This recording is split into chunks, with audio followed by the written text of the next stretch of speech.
Welcome to Office Hours. I am Steve Drost. With me, as always, Will Kaplan. Of course, Will and I are both from the Quivr team. And what is Quivr? Well, we are the CRM built by financial advisors for financial advisors. And our objective is simple.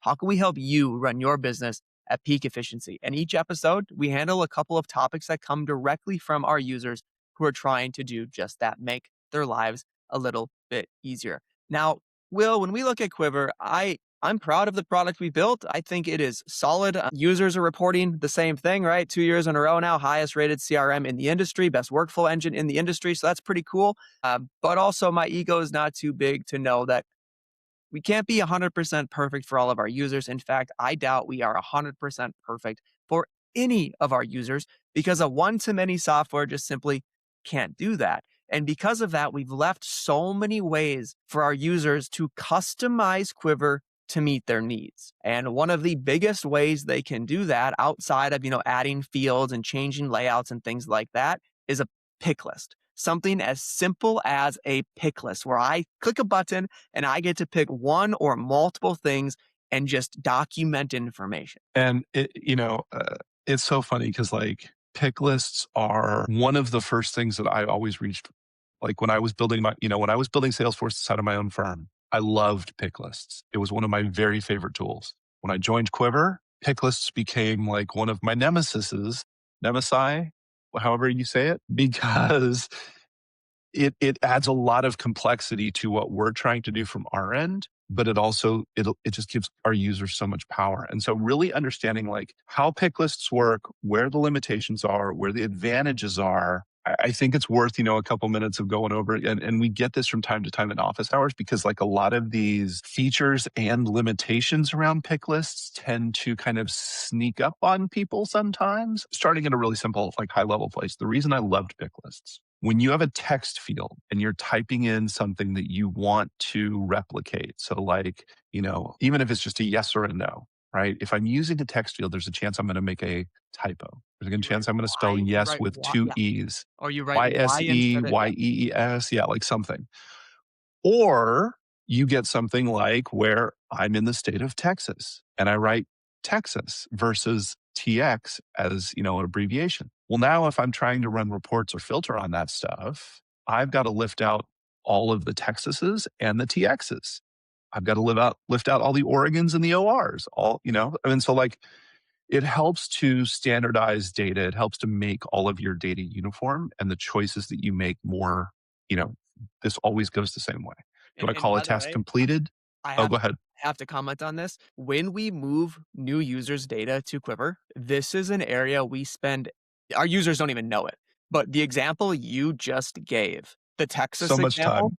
So much well, time. for us, it's okay, like we're cleaning up your data. So for our address fields, we just use the two-state abbreviation, TX, right? We don't want, it's just simpler, whatever, because our objective is to get that onto an envelope. When we're reviewing data, I swear 10% of addresses are different or wrong. I'm not joking. Genders, you see genders spelled wrong. You see so many things that are text fields in other systems that it might not seem like an issue because if I see TEXS, there's no A, I know that this person lives in Texas. But now try using your address inside of Quivr to do my how many clients live in each state for compliance reporting. Done. I can't do it. Missed them. So Right. They fell off the list. pick lists force you to keep your data clean, forces you to keep it clean. And that really, I think, is the value of them, is that it just like whether you're using pick list as kind of like a yes, no, whether you're using a pick list as a, like what we're talking about here, where you're trying to consolidate information down into the correct version of that data, or even if you're using it as like I've got a prospect process and I'm trying to use a status field to walk them through the different stages. And I'm using those pick list values in an order. So like it starts with initial contact and then it goes to scheduled first meeting. And then it goes to maybe schedule follow-up meeting. And then it goes to decision time, prospect one, prospect loss. Like you can control the order of that process through a pick list, right? And it tells you at what stage you're at, what you need to be doing, maybe what comes up next, the potential branching in terms of a one loss type thing. But again, like if it was a text field, if it was something else, it can go in like any direction because you can put whatever you want in text field.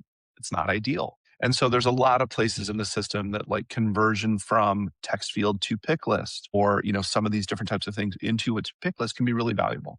The challenge with it is pick lists don't always work the way that we expect them to work. And the one that I'm going to bring up that we see a lot is things around like tags. I'm going to use tags as an example. Tags is a multi-select pick list.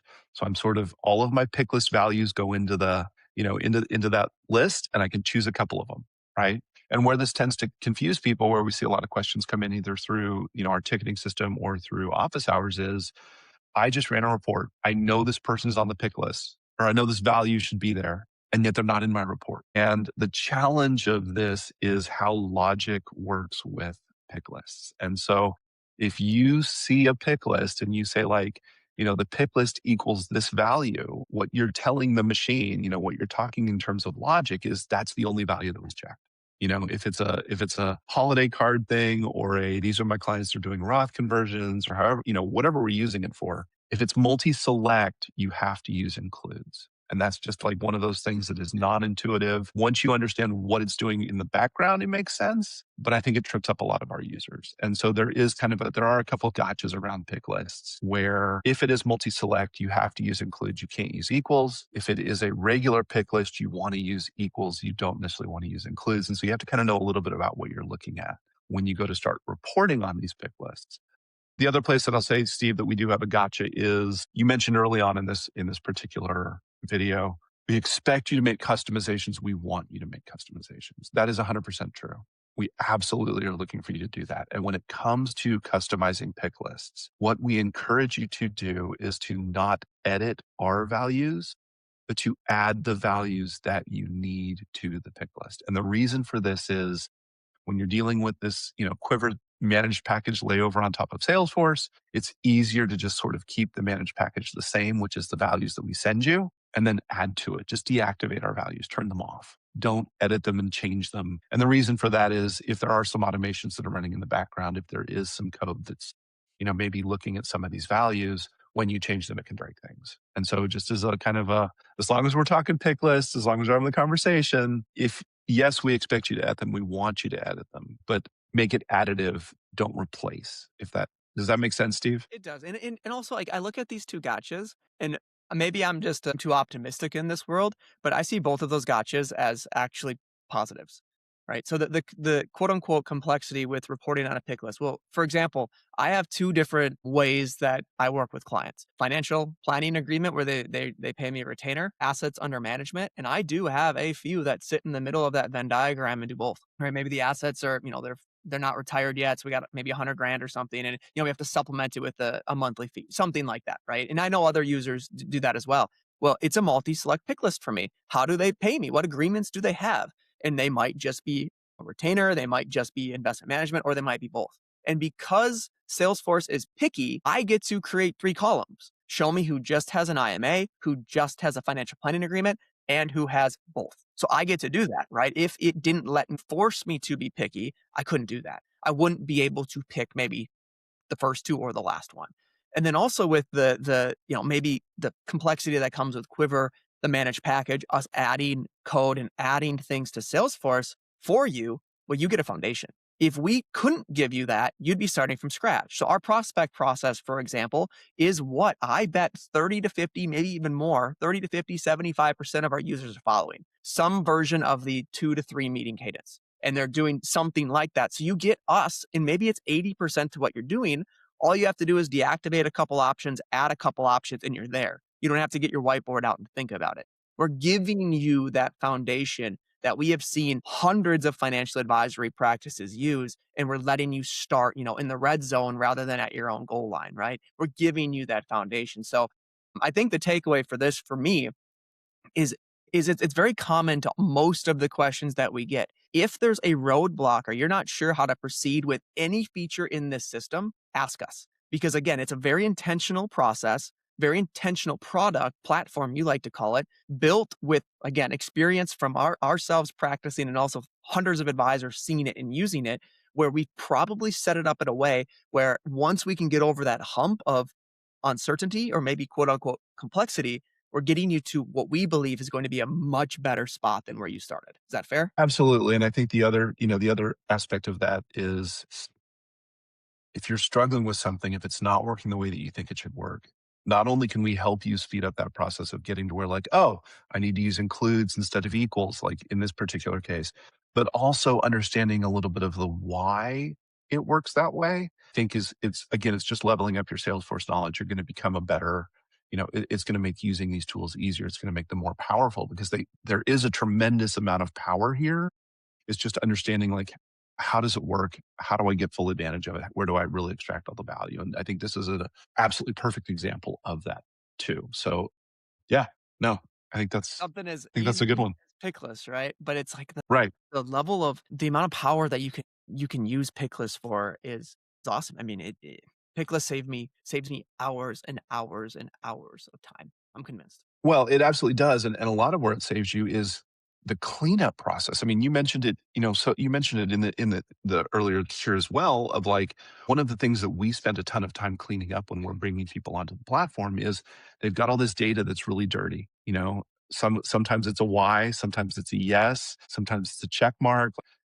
It's all trying to sort of say the same thing, but it's in the system in like 10, 15, 20 different ways. That's not clean data. And it's going to be really hard for you to get value out of that data as you go forward. And so this is one of those examples where you can control the data in the system by making it a pick list. You only get so many choices. They're always going to be the same. And you can expect like when I go to do a filter or when I go to run an automation, I can rely on it because it's going to be consistent. Pick lists are fantastic. Sometimes people need a little bit of help with them, and that's really what we're here for. Like, we're here to help smooth out your experience. Agree. I love it. That's a wrap. Picklists. Who would have thought we could talk about picklists for hours if we really wanted to? If you're a Quiver user and you have questions about picklists or anything else within the system, or honestly just running your firm in general, come hang out on Wednesdays at office hours where we can help you with, I'm not going to say anything, but a lot of things for sure. If you're not a Quiver user, that's okay. Everybody makes mistakes. Nobody is perfect, including myself. I admitted that earlier. That was a big step for me, but it's not too late. Come schedule a demo. Come hang out with me. Come hang out with Will and see what Quiver can do for you and for your practice.